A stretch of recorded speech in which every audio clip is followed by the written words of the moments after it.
Number 8 is the Minnesota Timberwolves. This is the main team I kind of wanted to talk about this episode, to be honest. What were you going to say, though? I just cut you off. I was going to say I would have had them at 7. You had them at 7, which I think is totally fair. I just feel like all their dysfunction is going to disappear, right? Like it has to. Like, see, that's where I disagree. This goes back to the conversation we had back when that trade first happened. I know what people heard in the episode was actually not all that egregious, like of a disagreement, because I think you toned it down quite a bit once we actually got on the recording. But I remember when I first hopped on the call and we first started talking about it, you said something about, it was basically like given Wolves won the trade or something like that. And I was like, wait, what? Yeah. And then when we got into the episode, you didn't say that.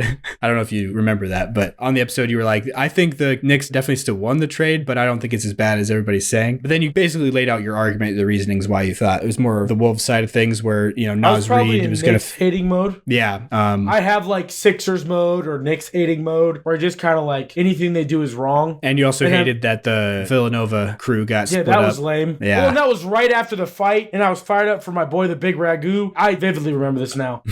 But, you know, Karl-Anthony Towns leaving the team, like, it was really just the contract situation for him is the reason why I felt like they made that move, which I still think that's the reason why. But in terms of basketball, though, I'll say this. The Wolves have been a mess this season for a lot of the reasons why I thought they would be. But honestly, I thought it would be even worse than this. Oh. That's how much I hated that trade when it happened. Like, I was like, Julius Randle makes absolutely no sense at all with this roster. I can't imagine him fitting into this. There's actually been some stretches where it looks better than I had ever thought. But still, the problems that I was like, this is definitely a problem. There's no way around this being a problem. Those have definitely reared their ugly head. And number one of those, or exhibit A of that, has been Anthony Edwards firing up 10 threes a game, even though he has the fastest first step since Jordan himself and can get to the rim at will. There's no space for him to do so anymore without Cat. Like, him and Cat were just such this perfect pairing of spacer big and super fast guard. The big pulls the rim protection away from the basket. That's why I hated him with Gobert. I always wanted that if they were going to trade one of the bigs, it had to be Gobert. I feel like we agreed on that when we first talked about it. Yeah. Because Gobert leaving would have been way better. Mm-hmm. But, you know, some people would argue that Gobert's number is not near as bad as Cat's in terms of the contract. And then also he wouldn't yield as much of a return probably. There is, you know, lower market for Gobert perhaps. But to me, I'm like, what did they get though for Cat? They got DiVincenzo effectively. Randall's they might just end up losing him for absolutely nothing at all.